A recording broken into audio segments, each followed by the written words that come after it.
8:30 in the morning at Edinburgh's Waverley Station, and the pipes and drums ring out for a very special occasion in Army history. These men belong to the oldest regiment in Britain, and they're about to travel to a secret venue for a rather exclusive birthday party. For today, the 28th of March 1983, the Royal Scots, the 1st Regiment of Foot and Senior Line Regiment in the British Army, are 350 years old. By tradition, the Royal Scots take pride of place on the right of any battle, and appropriately, the train waiting at the London platform has been named right of the line for the day.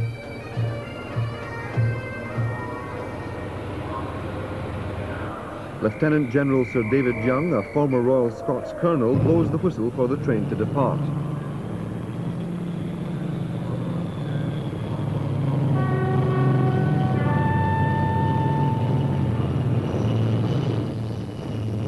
Some of the men travelling south have fought on the bloody battlefields of France and Flanders. Some have seen action at Dunkirk, Burma, Korea and Aden. Others are just back from service in Northern Ireland. They're all part of a spirit and tradition that goes right back to 1633, when a Scottish soldier of fortune made the moves which created the regiment. Sir John Hepburn from East Lothian, in common with many adventurous Scots of his day, was prepared to hire himself and his sword to any king in Europe, providing he wasn't serving an enemy of his country. Hepburn was a most colourful character. He was born about 1600. He is known to have been a soldier of fortune in Europe at the age of 20. By the age of 25, he was commanding a battalion, and by the age of 29, he was a brigade commander fighting for that very famous soldier king of Sweden, Gustavus Adolphus II. In 1632, actually, Hepburn quarrelled with Gustavus. Hepburn was a Catholic, Gustavus was a Protestant, and on some religious matter they didn't see eye to eye, and Hepburn decided to go off and fight for a Catholic monarch. Well, that monarch was Louis XIII of France, and it was while in his service that Hepburn asked the permission of the British King, Charles I, to raise a special regiment of Scottish foot soldiers to fight abroad. The Royal Charter raising the regiment was granted at Whitehall in London. Glory has belonged to the Royal Scots ever since. Well, of course, we've been involved in practically every major campaign that the Army has taken part in. Our first battle honour was at Tangier in 1680. We fought through Marlborough's campaigns and have the battle honours of his 4 major battles, Blenheim, Ramillies, Oudenarde, Malplaquet. We had 2 battalions in the Crimea, the South African War, the China War of 1860, everywhere, Royal Scots everywhere.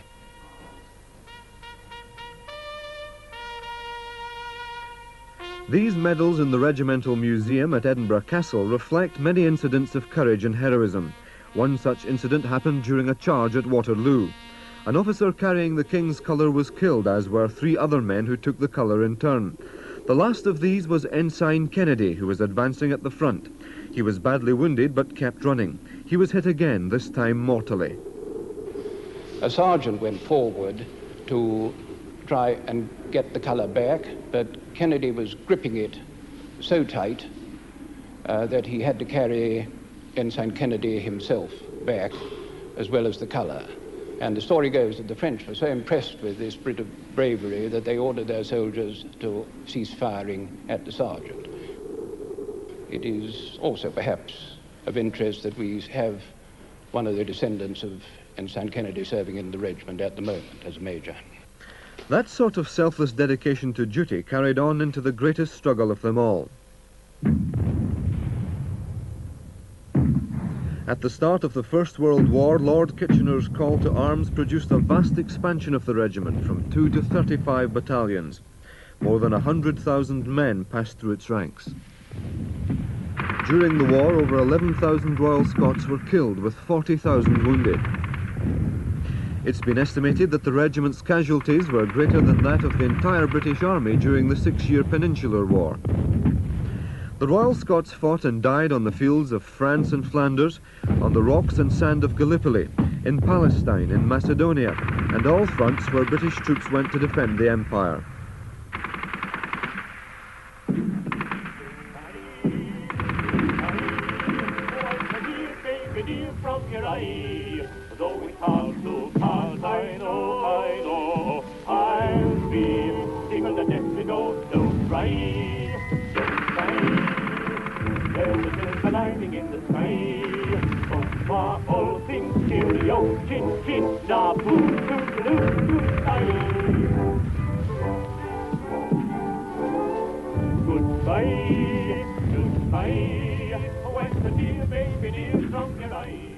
6 out of the regiment's 7 Victoria Crosses were won during the Great War, and each medal is given pride of place in the museum. Private Harry McIver's story is one of typical bravery. Regimental records state that he performed an extraordinary feat of heroism by pursuing a German 150 yards into a machine gun nest, where he killed 6 of the defenders and captured 20 prisoners and 2 machine guns. That kind of courage was displayed amid some of the worst carnage the world has ever known, and yet most of those who fought in that war tend to recall the comradeship and be rid of everything else. Oh, you don't got much time to think in France, because you were just out one scrap into another.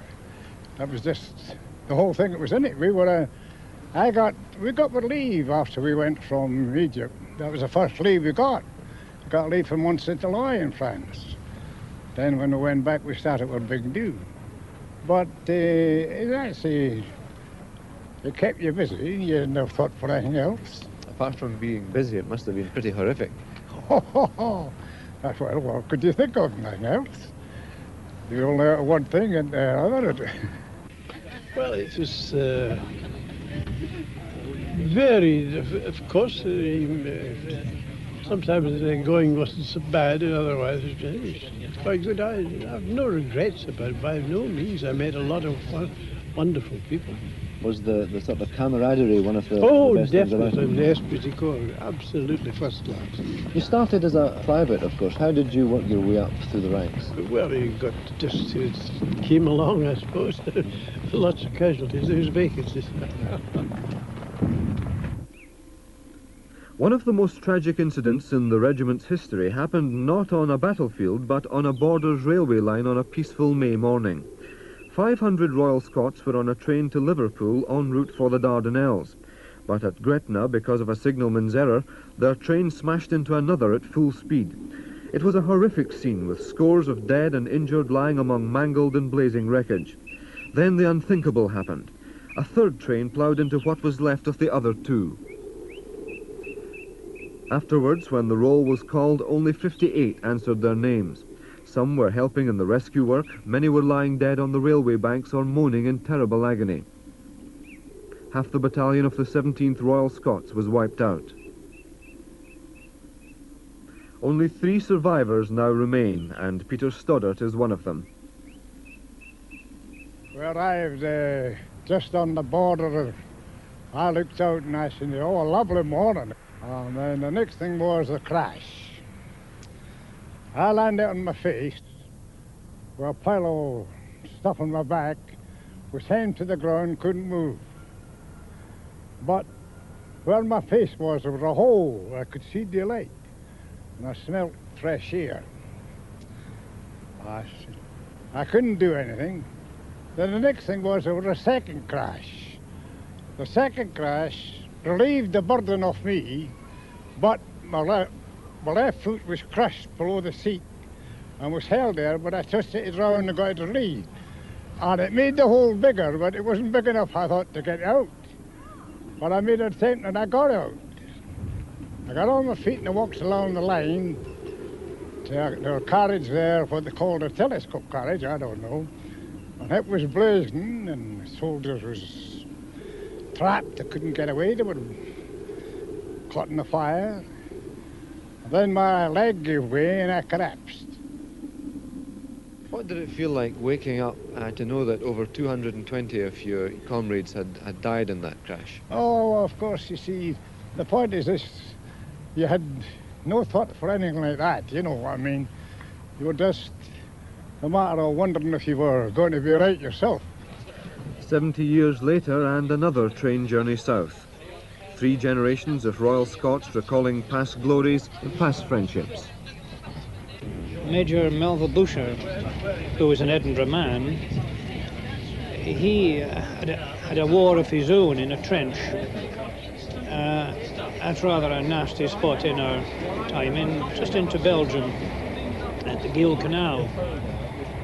And for reasons best known to himself, he jumped into a trench and he found it already occupied by the opposition. And he just set about these gentlemen and sorted them out one by one. With his fists? Indeed. He was a big man, and he played off scratch at golf, and well, I reckon he hit them with number 1 all the way. And of course, a very great hero was an Edinburgh boy, Douglas Ford, who won the George Cross as a prisoner of war. He was in Hong Kong, was taken prisoner by the Japanese, and was running an intelligence service in and getting information in and out of the camp. The Japanese found out about this, but Douglas Ford refused to give away any of the information about his friends, and after an unpleasant period of interrogation and torture, he was eventually shot by the Japanese and was subsequently awarded the George Cross. And when I looked up, the German was German patrol was setting up a machine gun. So having been a machine gunner myself, I thought, well, better do something quick. They're thinking very quickly at that, of course.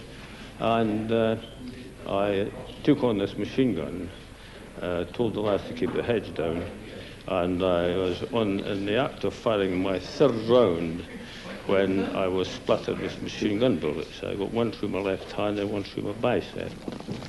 But bravery isn't the only thing memories are made of.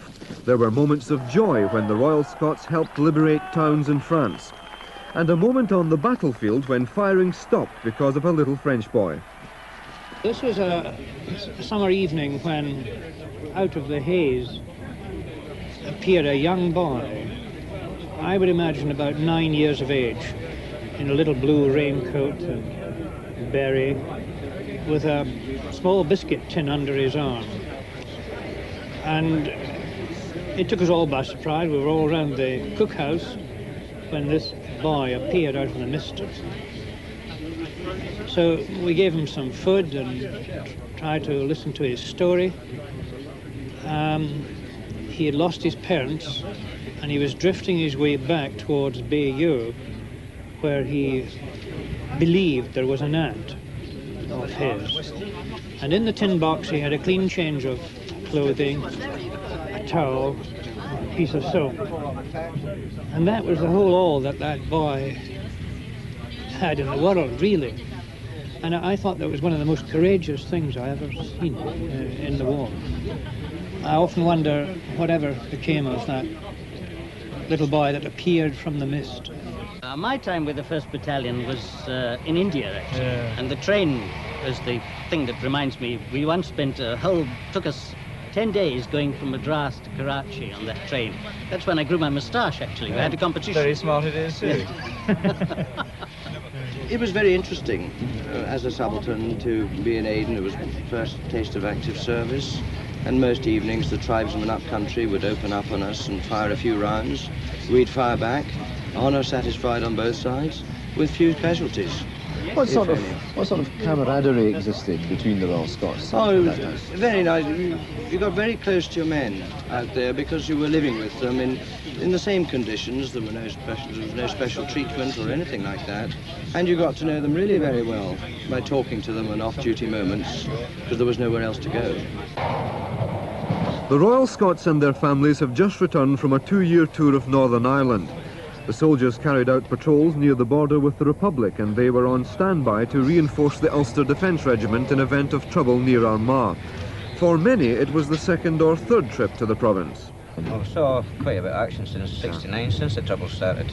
Into Newry in '75 and back into Belfast in '80. Any major incidents? One in Newry in '75. We lost 3 Royal Scots there.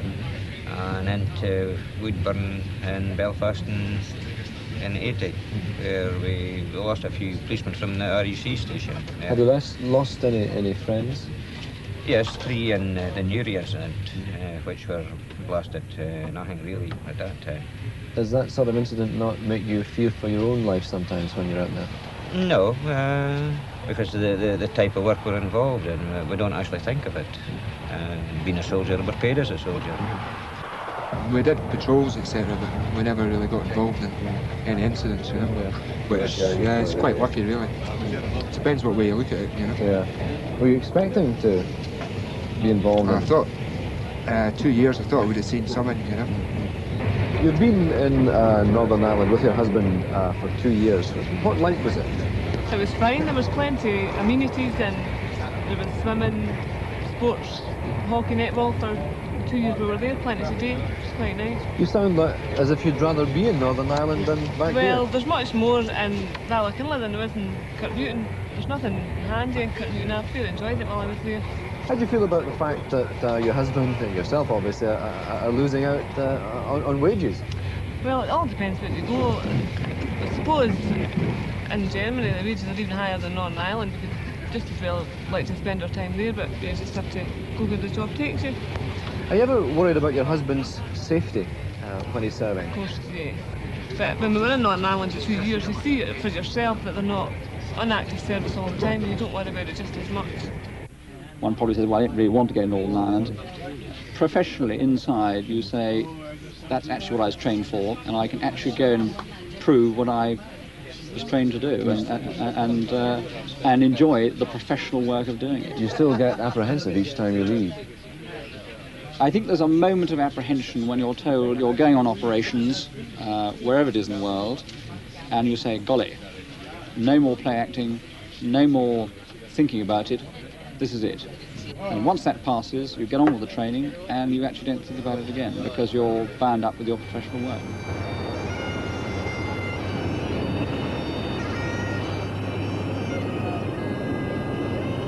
A 2 o'clock arrival at King's Cross Station and a welcome from some Royal Scots now living in London. Among the small reception party, 2 men who served with the regiment in the 20s, Chelsea pensioners Bob Frudd and Tommy Cosgrove.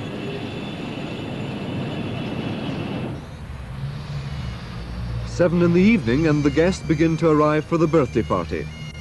With the 3 service chiefs, 3 ambassadors and several MPs attending, security is understandably tight, the press having been asked beforehand not to release details of the venue.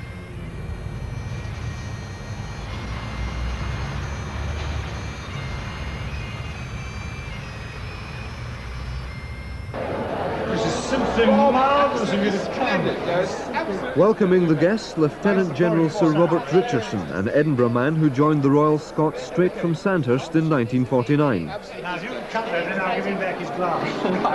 I came down on the train today, especially to meet old friends like you. We haven't met for a long time. Yes. The train journey was fun.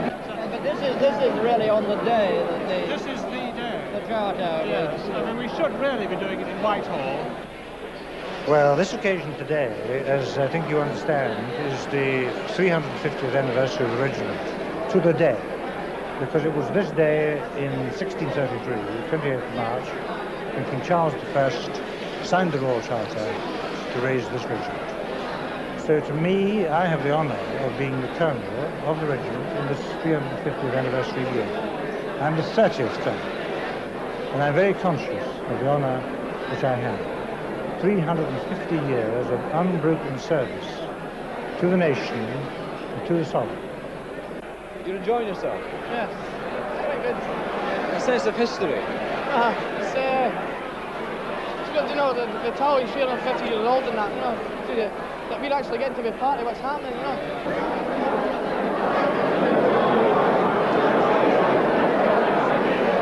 Well, I think this is a very special occasion for Scotland. We have, of course, the senior infantry regiment in the whole of the British Army, the Royal Scots, here celebrating the incredible length of time of 350 years. I think it's a marvellous occasion. It's a tribute to all the people who've served in the regiment over many years and in world wars and so on. Guest of honour, the Defence Secretary, Mr. Michael Heseltine.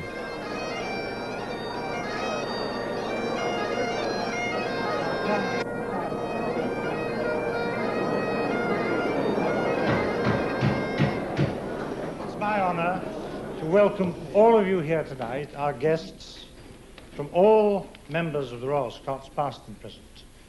We're simply delighted that you've been able to join us this evening. Your Excellencies, ladies and gentlemen, I know that on behalf of all those who've been invited here this evening, you'd want to join me in thanking the Colonel of this distinguished regiment for this very auspicious occasion which they've invited us to share. And I want to say at once how greatly honoured I am that I've been asked to attend the 350th anniversary of the Royal Scots. The First of Foot was formed, as you, sir, have reminded us, in 1633, when Sir John Hepburn raised a body of men in Scotland for service in France under Louis XIII. At that time, it was recognized as the premier regiment in both England and France, and not, I think there's any surprise, that caused a certain feeling of jealousy among rival French regiments, who christened the Scots Pontius Pilate's bodyguard. When this was put to Sir John Hepburn, he replied, "You must be mistaken, sir, for had we really been the guards of Pontius Pilate and done duty at the sepulchre, the holy body would never have left it." It is with the very greatest of pleasure that I now embark on the rather awesome task of cutting this cake. I'm only glad that you've left the candles behind, because where I was capable of measuring up to the challenge of 50 candles for my own cake this week, 350 candles would be too much.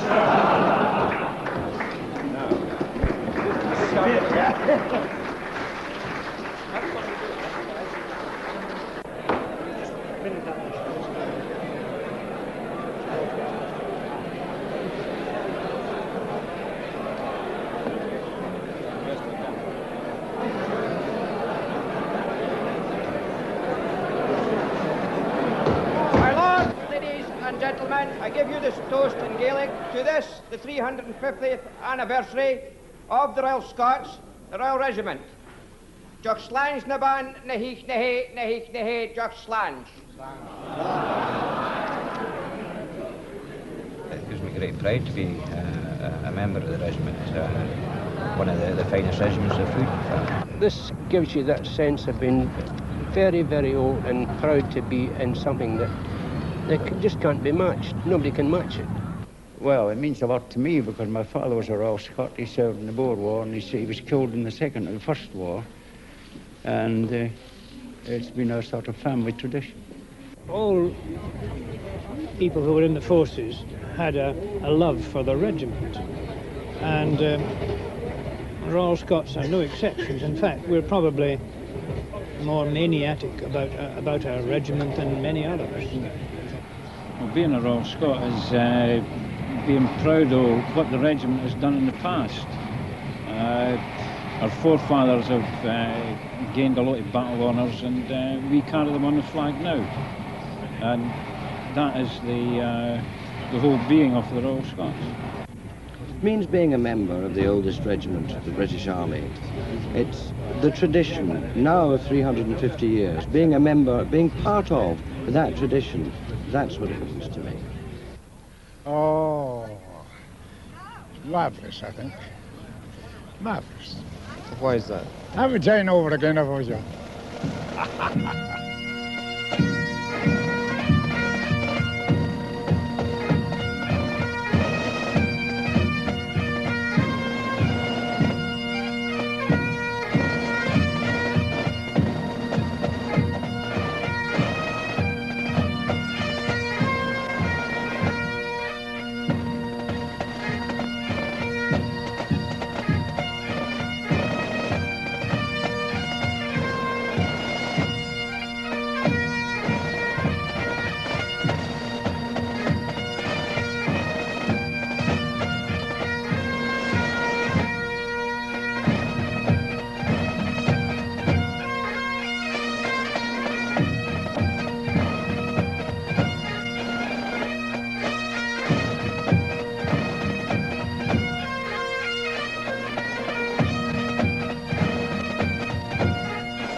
In Scotland's capital city, The Royal Scots, the Royal Regiment, the first of foot and the oldest and senior infantry regiment of the line in the British Army, celebrates the 350th anniversary of its raising with a royal review by Her Majesty the Queen in Holyrood Park.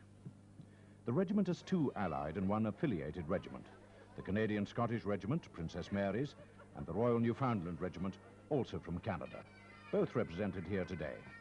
And since 1950, the 10th Princess Mary's own Gurkha Rifles, whose pipes and drums, wearing trews of the appropriate tartan, hunting Stuart, now entertain the assembling spectators. From 1918 until her death in 1965, Her Royal Highness the Princess Mary, the Princess Royal, was Colonel-in-Chief of the Royal Scots and of the allied and affiliated regiments. The Royal Company of Archers, Her Majesty's bodyguard for Scotland, includes within its distinguished ranks members of the Royal Scots, here being briefed for their part in the parade. To the colour eyes front, you then stand these. There, sir, ma'am. The parade will be watched by some 4,000 guests and regimental families seated around the parade ground, as well as by many more members of the public perched high up on Salisbury Crags. The keepers of the ground march on. 5 sergeants carry banners, each bearing the coat of arms of the towns in the regiment's recruiting area, who have conferred their freedom on the Royal Scots: Peebles, Haddington, Musselburgh, Pennycook and Linlithgow.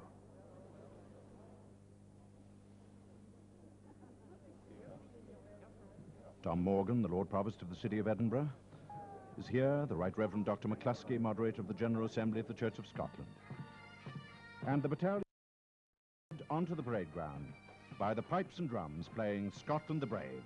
The pipe major is Charlie Clark, and the pipes wear the Royal Stuart tartan, an honour given to the regiment by the Queen's grandfather 50 years ago at its tercentenary parade.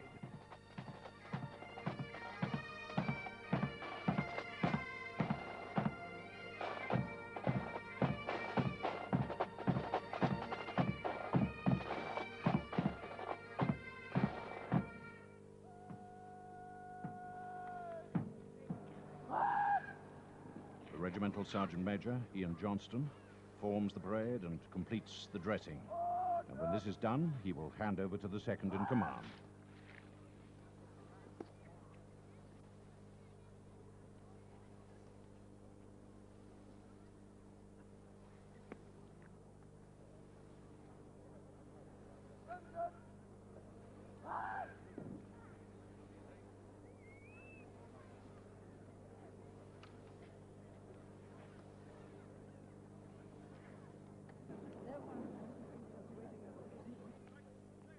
Former members of the regiment are to be part of the parade, and they now move to their position at the rear, under the green slopes of Arthur's Seat, in preparation for their march on. The detachment comprises officers and men who have served their country in 2 world wars, in Korea, Aden, Cyprus, and Northern Ireland. All members of the Royal Scots Regimental Association. Left, right, left, right, left, right, stay. Left, right, left, right, left, right, stay.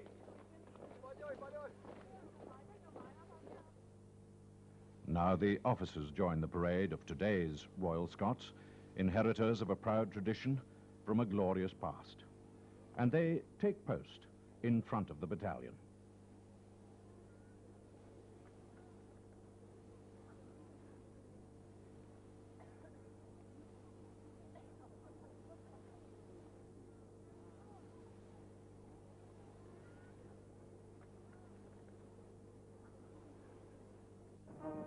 And the association members march on to the tune, "The Boys of the Old Brigade."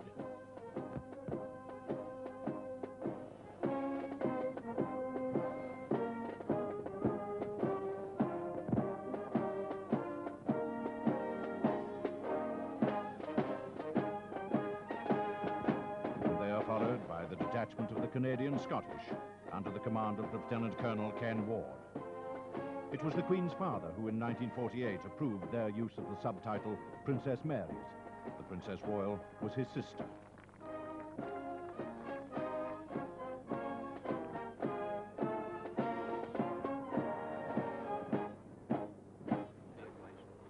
All now await the arrival of Her Majesty the Queen, who, accompanied by Her Royal Highness the Princess Anne, drives from the Palace of Holyrood House in the Balmoral landau, drawn by 2 greys. She passes between members of the Royal Scots Companies of the Territorial Army in this, its 75th birthday year, who are lining the route. The Queen's head coachman drives from the box. The coachmen, in the scarlet coats, gold-banded top hats, and black breeches and white stockings of their semi-state livery. Preceded by 2 outriders, the little carriage turns onto the parade ground itself.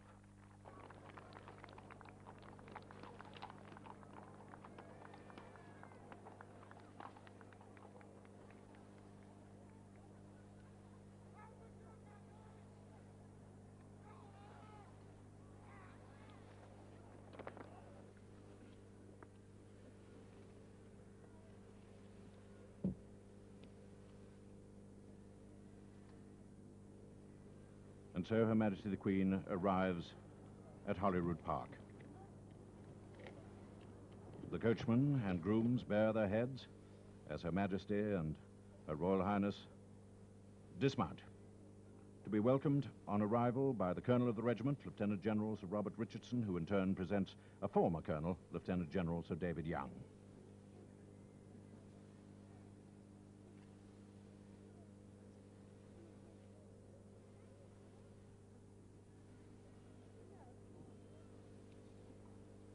And when the Queen has taken her place on the royal dais, with Princess Anne at her side,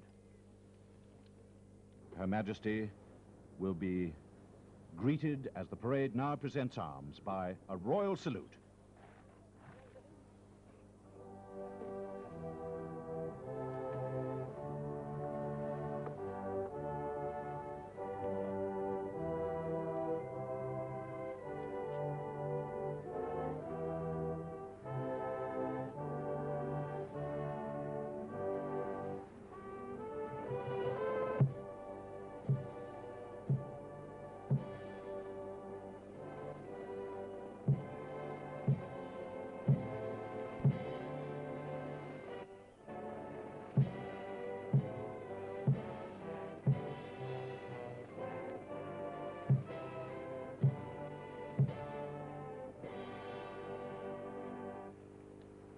Commanding Officer, Lieutenant Colonel Michael Ashmore, now reports the parade to Her Majesty.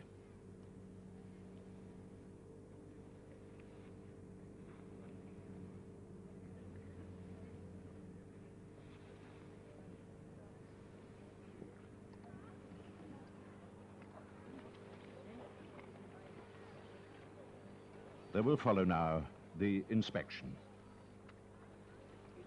The Queen's carriage is brought once again to the royal dais.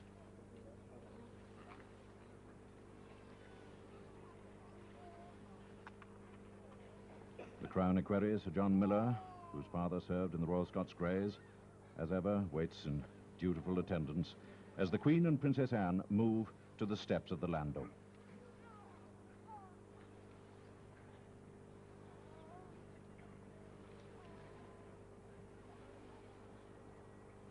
And they will be accompanied on the inspection of the line by the Colonel and the Commanding Officer of the regiment.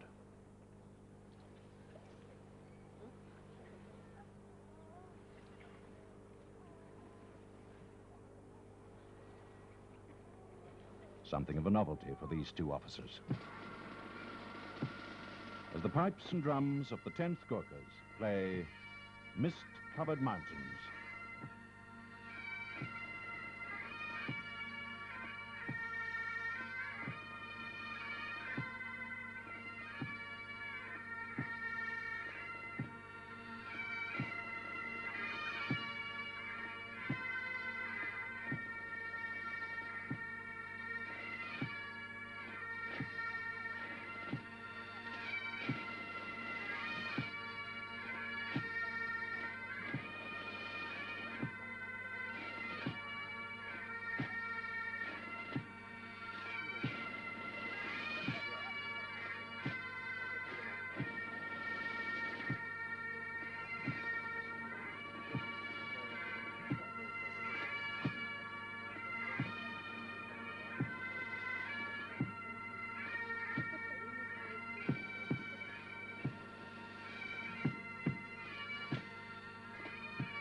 Royal Scots pipes and drums will now play Leaving Lismore.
Compliments are paid to the colours of the regiment.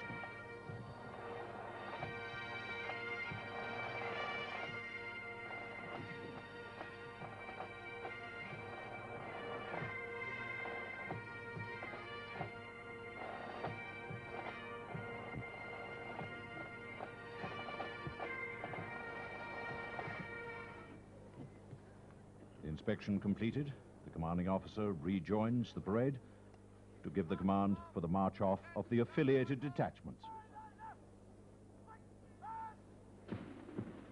First, the 10th Gurkha Rifles at their traditional rifle marching rate of 140 paces to the minute. And to their regimental march, we're 100 pipers an oar and all.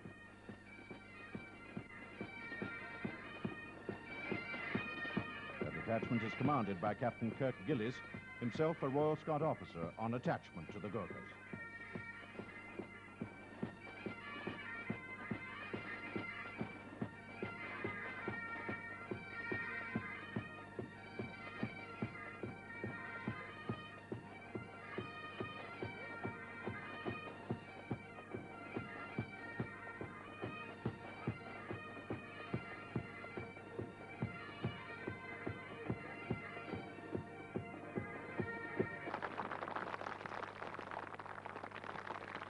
Applause for the Gurkhas.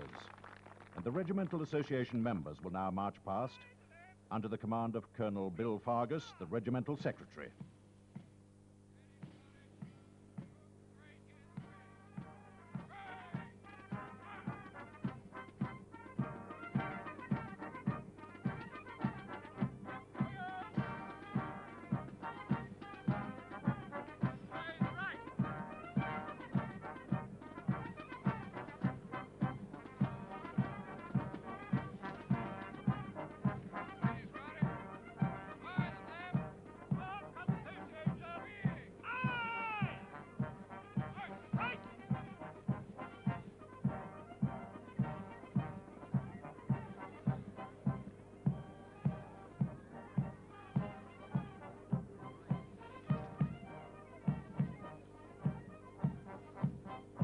They are followed by the Canadian Scottish. The band plays their regimental march, Blue Bonnets.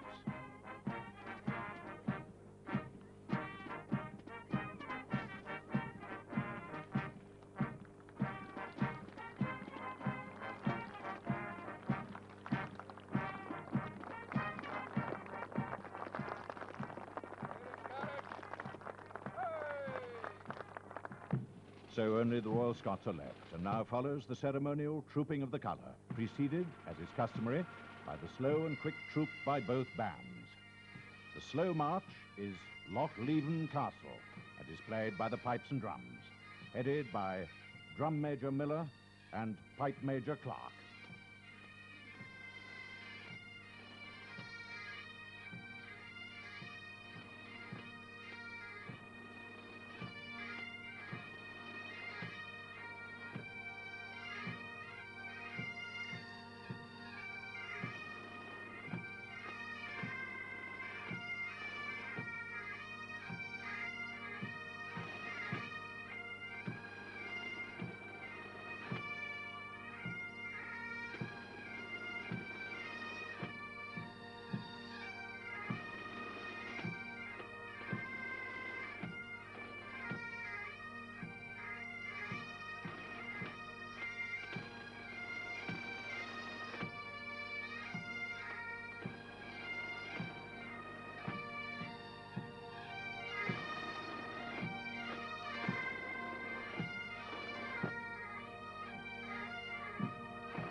For the quick troop, the regimental band, under the direction of the bandmaster, Mr. Reeves, plays Pride of Princes Street. And that's not a royal mile away from this parade.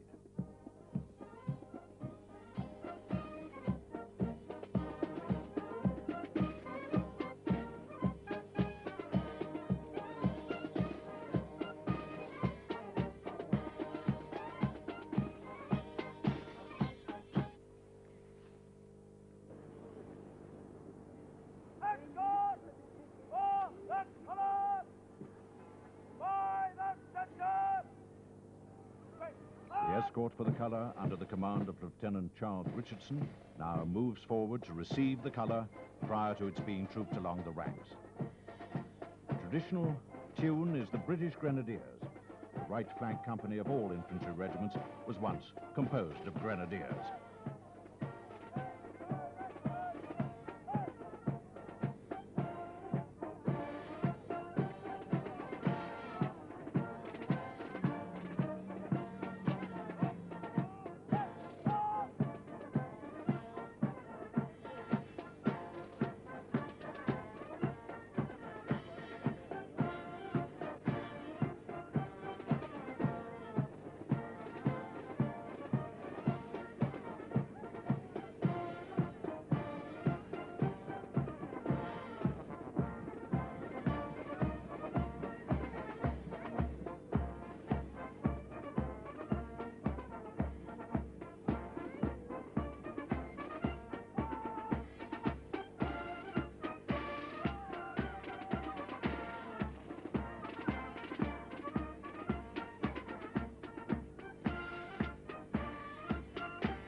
The Queen's colour of the regiment was presented by Her Royal Highness the Princess Anne on the 31st of July 1980 at a ceremony in the nearby grounds of the Palace of Holyrood House.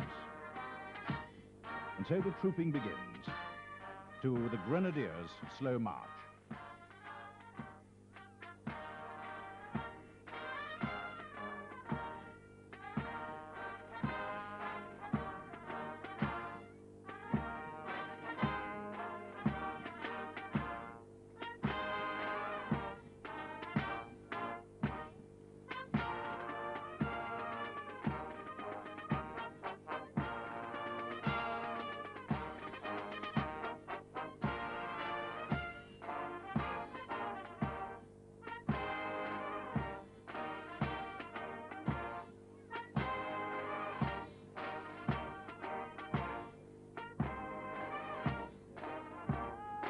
Parade present arms to the colour, and the ensign moves slowly down the line of guards, giving every man a close view of the colour.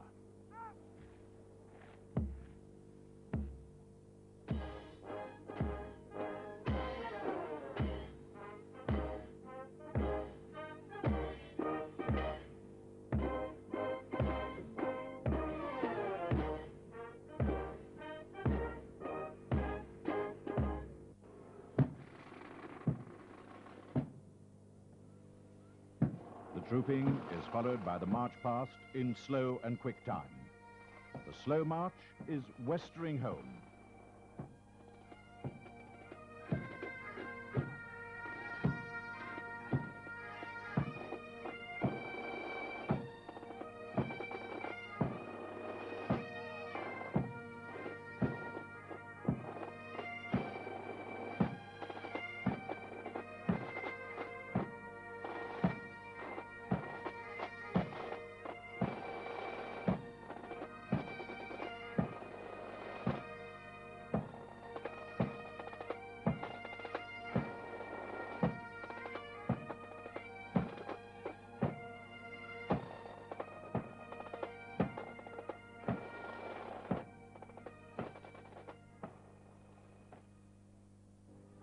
The change to quick time as the regimental band play The King's Guard.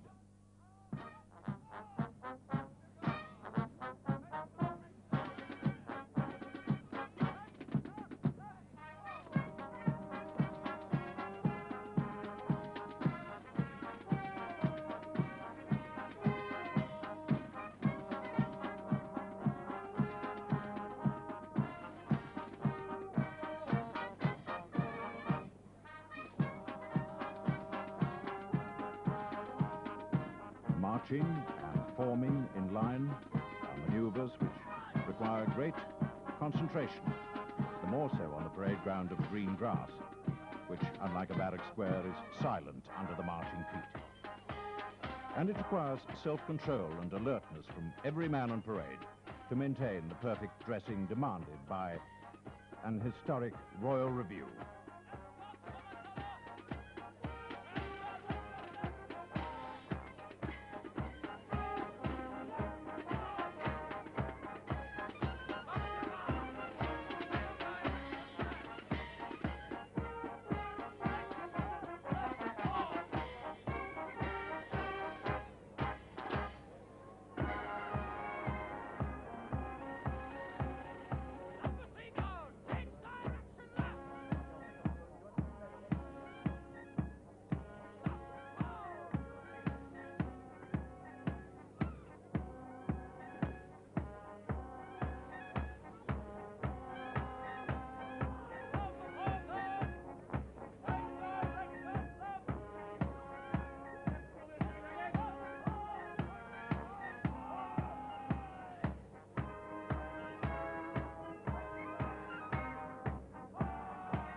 The battalion has now returned to the inspection line for the firing of the feu de joie.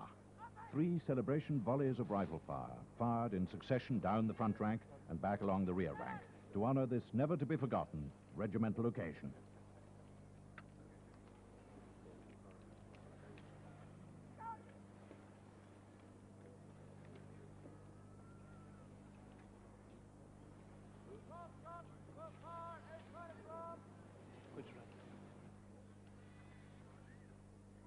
Standing! Out!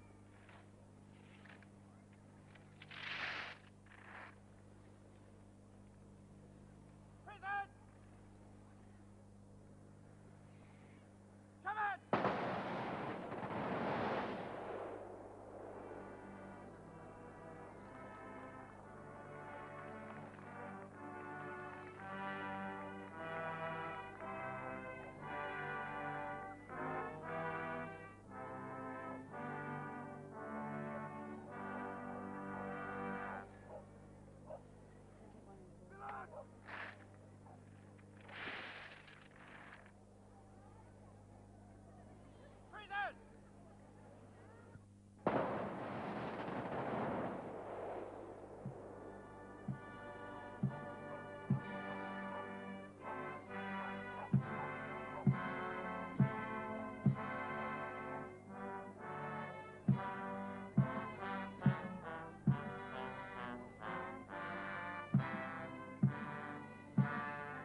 battalion orders arms, and Her Majesty the Queen addresses the parade.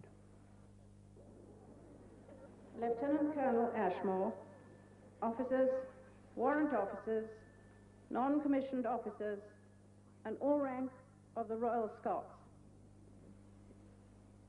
Today gives me an opportunity to congratulate the 1st Regiment of Foot on the completion of 350 years unstinting service, and on demonstrating at this review that the standards of the Royal Scots are as high as ever.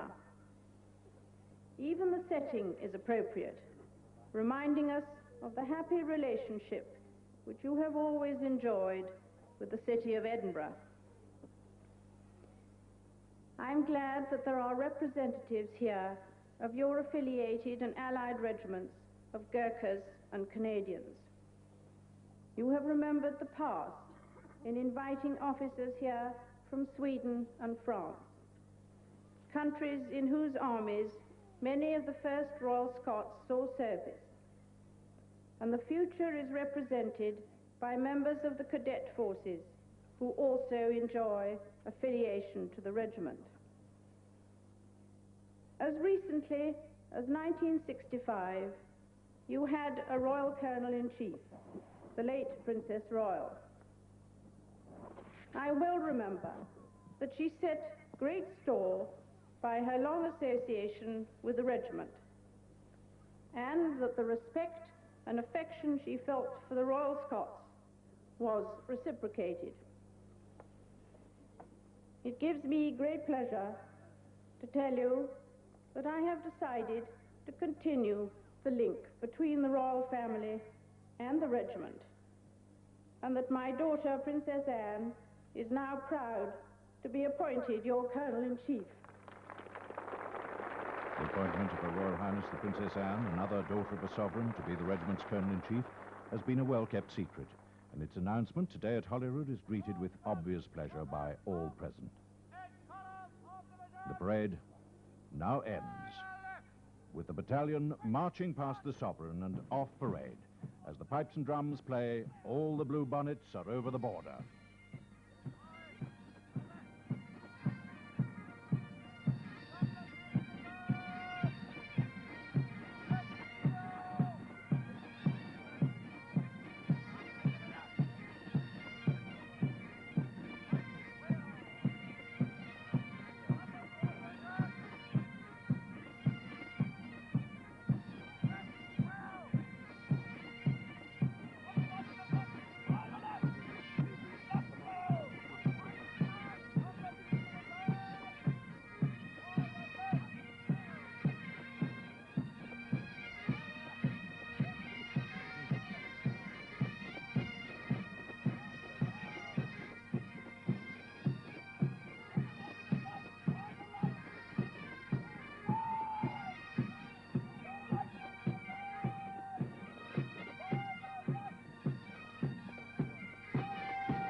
Her Majesty the Queen, accompanied by the Colonel of the Regiment, Lieutenant General Sir Robert Richardson, and Her Royal Highness Princess Anne, the new Colonel-in-Chief, move out from the dais to meet members of the regiment and their guests.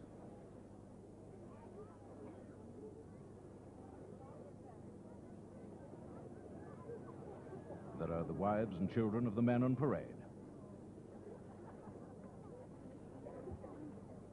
as well as the younger generation of Royal Scots in the Lothians Battalion of the Army Cadet Force.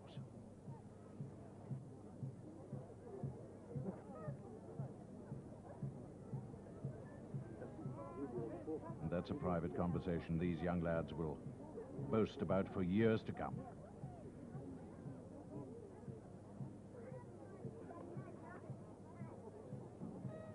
And already, Princess Anne, accompanied by Lieutenant Colonel Ashmore, the commanding officer, seems at home with all the generations of the Royal Scots family.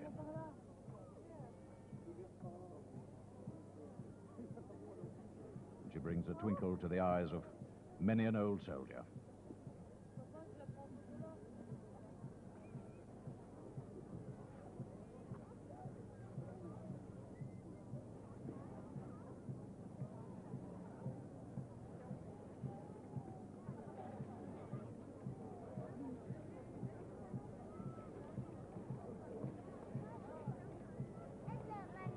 So Princess Anne moves back across the grass of Holyrood Park to the Balmoral landau.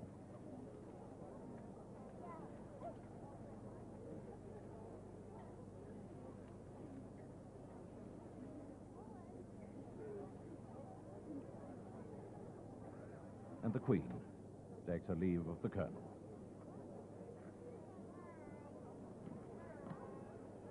The members of Her Majesty's suite move to the second carriage.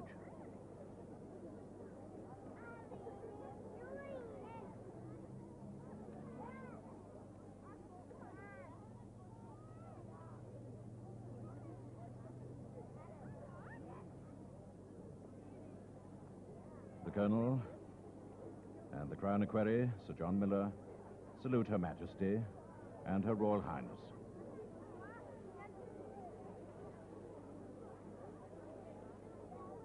The flowers are deposited on the front seat,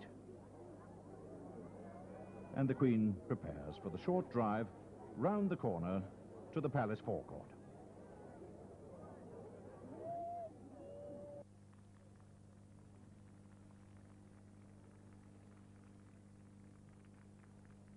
And the Queen's sharp and interested eye misses very little on military parades or royal reviews, as many commanding officers and colonels can testify. So, down the green slope,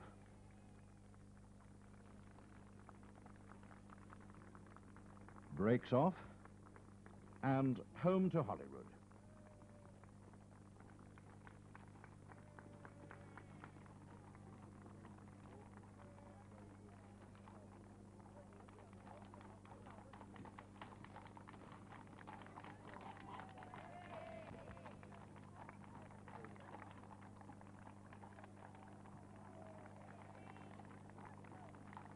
The next morning, Friday the 1st of July, crowds have assembled early in Princes Street to watch the march by the Royal Scots. And being midsummer in Edinburgh, it's a crowd from all over the world, from as many countries and continents as this old regiment has served in. The battalion will march with bayonets fixed, drums beating, and with colours flying on this occasion by kind invitation of the Lord Provost of Edinburgh and the Edinburgh District Council. The salute will be taken by the Colonel-in-Chief of the regiment, Her Royal Highness the Princess Anne, from the steps of the Royal Scottish Academy at the foot of the mound. A marker takes up his position to the east of the steps, and defying the order painted on the roadway, will halt and turn left.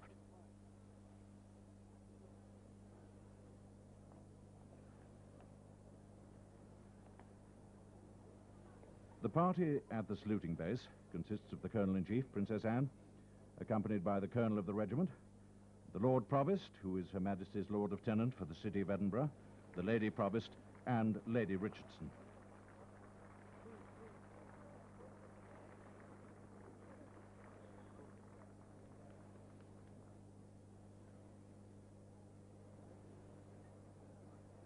The Academy is now in the middle of its summer exhibition.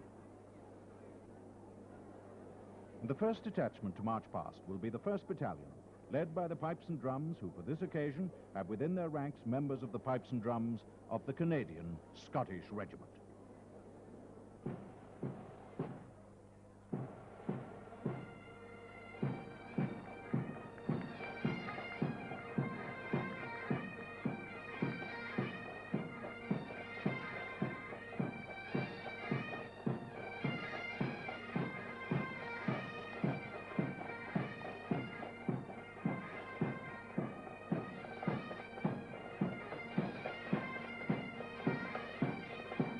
once 15 battalions of Royal Scots marched into active service. This is another proud morning for their successor, the 1st Battalion, which has only recently returned from service in Ireland.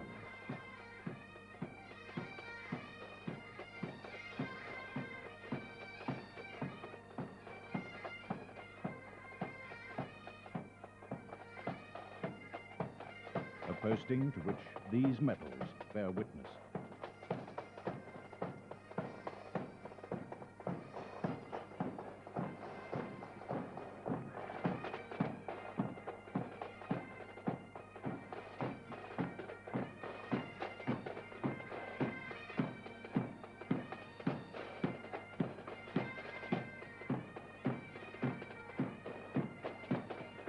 The regimental band leads the detachment formed by former members of the regiment who march past to the regimental march, Dumbarton's Drums, perhaps the oldest piece of regimental music in the British Army.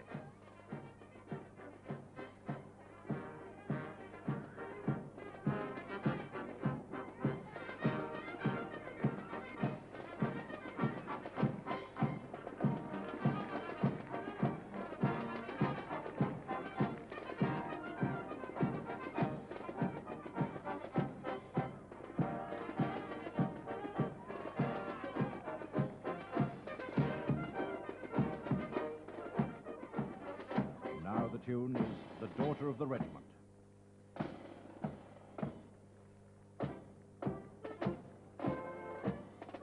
It's only played when royalty are present. It commemorates the fact that Queen Victoria was born into the regiment. Her father, the Duke of Kent, was its colonel from 1801 to 1820.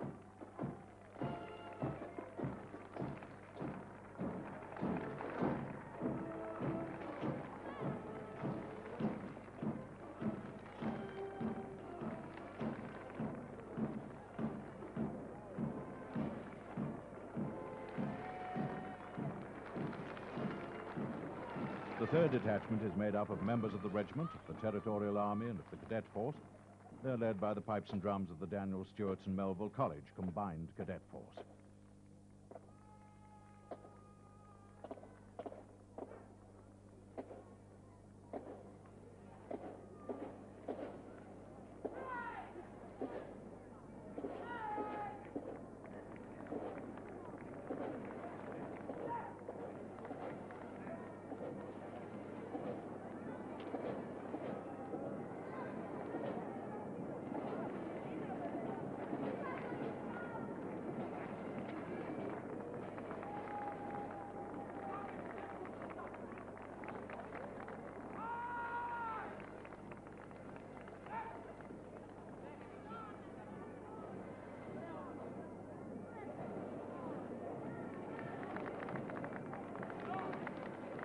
And lastly, the detachment of the 10th Gurkhas, numbering within its ranks the only serving member of the British Army who holds the Victoria Cross, Lieutenant Ram Bahadur Limbu, V.C. And the Gurkhas have their own proud history, dating back to 1767.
The third ceremonial occasion within 4 days is to take place also under the shadow of the Castle Rock in Princes Street Gardens at the Royal Scots Memorial.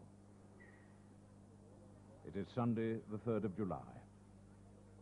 A drumhead service of thanksgiving for the life and service of the regiment is attended by serving officers and men, by old comrades, by regimental families and friends.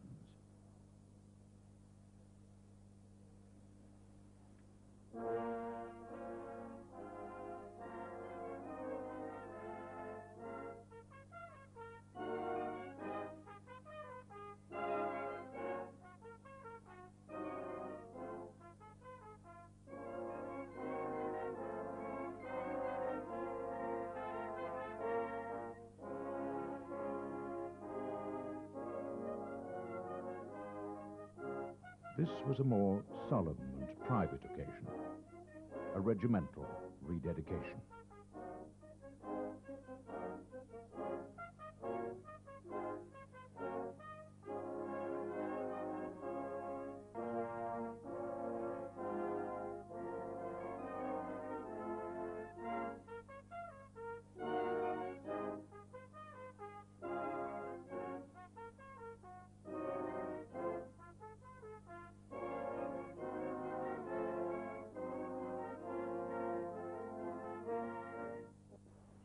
The senior chaplain to the forces in Scotland, the regiment's padre, Monsignor Barre, and the very Reverend Dr. Ronald Selby Wright, padre to the old Dandy Ninth at the beginning of the Second World War, take their place before the memorial stones.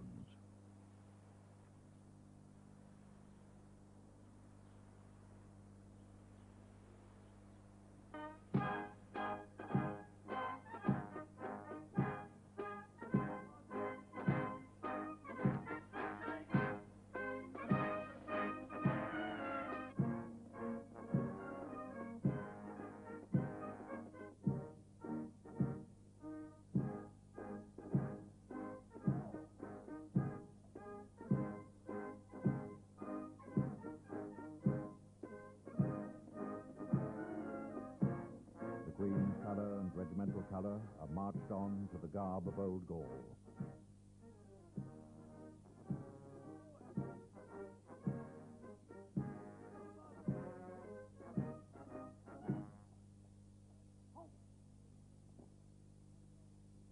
Escort to the colours! Present! Up! And now they will be placed reverently by the padre upon the pile of drums. The Queen's colour.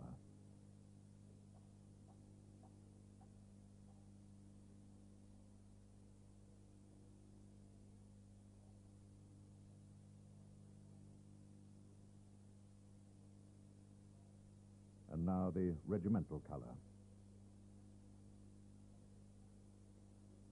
Colours and drums, bearing the battle honours of the regiment, dating back to 1680.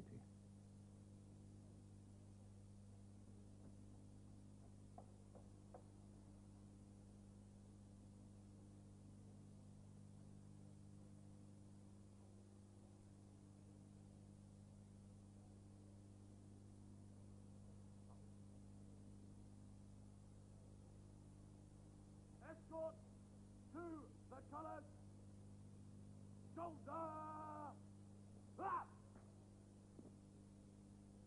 The colour party will advance.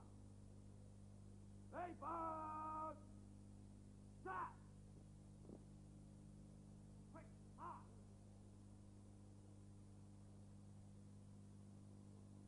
Quick, wheel!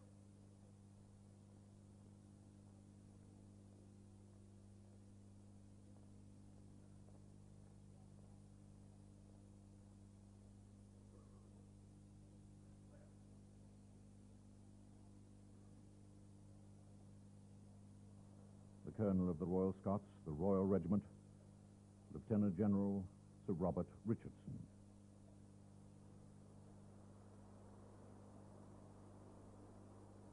We are gathered to give thanks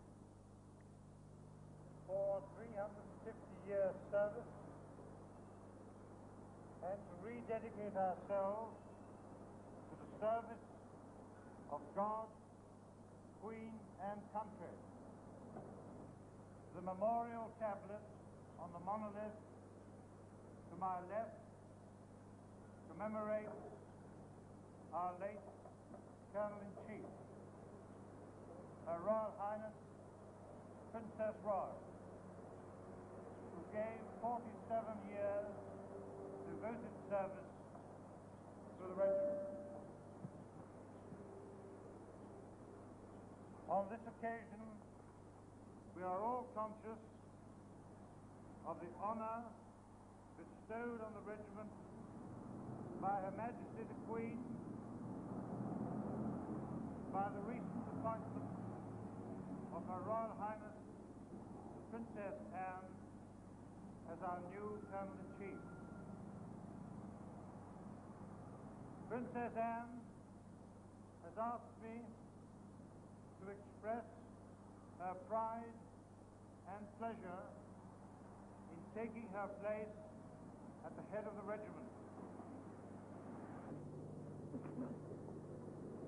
The Very Reverend Dr. Ronald Selby Wright now gives the address. Your greatest tribute, men of the Royal Scots and of the 1st Battalion, to the past is the present. And so to you who represent that battalion, may we all say now a humble but sincere thank you. We have honored and now given God thanks for the past. We know that the present is safe in your hands, and as now you move onward to the future with quiet confidence, I'm glad now in the knowledge that we have in Her Royal Highness Princess Anne and you Colonel-in-Chief. Nor do you go alone, but are surrounded by a great cloud of witnesses. Royal Scots never forget this, that it was the cross of Christ with its ultimate triumph that turned a small band of very ordinary men, you know what they were like. They denied him, they deserted him, turned that band of very ordinary men like you and me into men of outstanding courage who faced a hostile world and became not just conquerors but more than conquerors. Let us remember some words of our beloved former Colonel-in-Chief, Princess Mary, the Princess Royal. Remember, she once said, remember that happiness can only be for the free, and that freedom is the sure possession of those who alone who have the courage to defend it. May grant us then, all and all whom we love, wherever they may be, that true happiness, and to his name be ever the glory.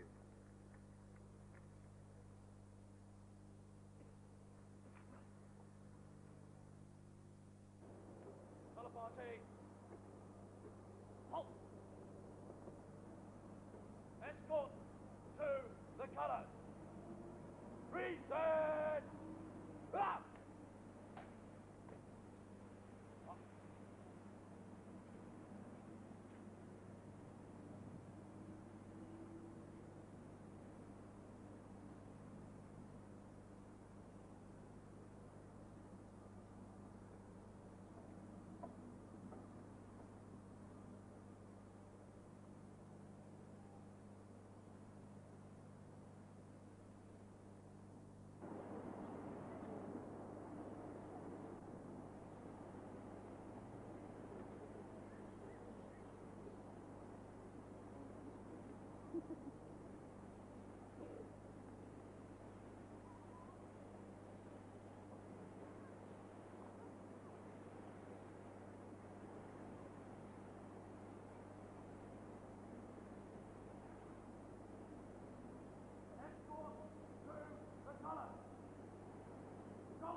So, the colours of the Royal Scots, the Royal Regiment, the 1st of Foot, Senior Infantry Regiment of the Line in the British Army, are marched away to the proud and ancient music of Dumbarton's drums.